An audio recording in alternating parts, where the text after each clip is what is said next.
I progetti più importanti di cui Ravastletto e non solo avrebbe bisogno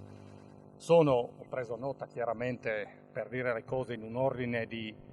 importanza per me, sono il completamento strutturale del polo sportivo turistico dello Zoncolan a supporto del comprensorio dei paesi che circondano lo Zoncolan, perché lo Zoncolan è uno strumento che deve servire a far vivere bene tutti i paesi che abbiamo nel circondario, che vanno da Ravastletto a Sutrio fino a Tolmezzo e fino a Lauco e a Villa e quant'altro. Perciò è una cosa importante per tutti noi e deve ricadere quello che produce lo Zoncolan, deve ricadere su tutto il circondario dello Zoncolan. Importante,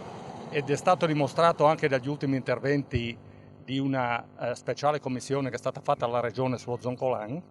è il progetto di rilancio delle attività agricole e silvopastorali, che sono molto importanti per la Carnia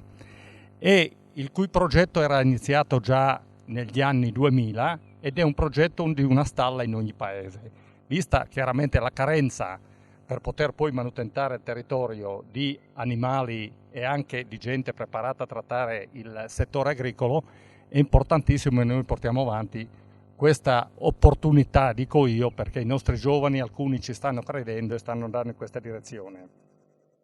Ci sono poi le proposte ed è determinante dei posti letto che sono sì quelli alberghieri, dove dovrebbero avere una maggior considerazione da parte di chi predispone i finanziamenti, perché veramente con i de minimis non si va da nessuna parte, ma bisogna aiutare quelli che fanno grandi interventi e che si impegnano la vita della loro realtà chiaramente per moltissimi anni. E questo qua è determinante per quanto riguarda sia le strutture pubbliche che le strutture private, altrimenti facciamo veramente fatica ad andare avanti. Non da meno è il completamento della rete delle piste ciclabili, dove siamo fermi da diverso tempo e dobbiamo ripartire accelerando al massimo quelli che sono tutti i collegamenti tra vallata e vallata, anche perché stiamo raggiungendo i centri delle vallate adesso, dobbiamo bypassare quelli che sono i collegamenti fra una vallata e l'altra. Ultima e determinante cosa che ho preso in esame è il discorso dell'energia.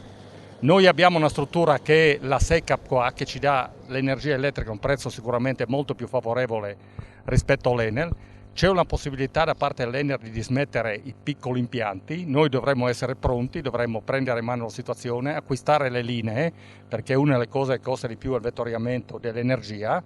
essere pronti e portare la possibilità a tutte le nostre imprese di poter lavorare a un costo minore rispetto a quelle che sono le realtà magari più importanti, ma in posti molto più lontani da noi, dove è difficile chiaramente avere energia praticamente a costo zero. Ultima cosa, voi siete venuti in su con la macchina,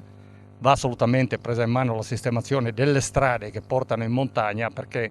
fra Vaia prima e le nevicate che abbiamo avuto, io direi che dobbiamo assolutamente intervenire con Friuli Strade e recuperare una viabilità che sia almeno decente. Grazie.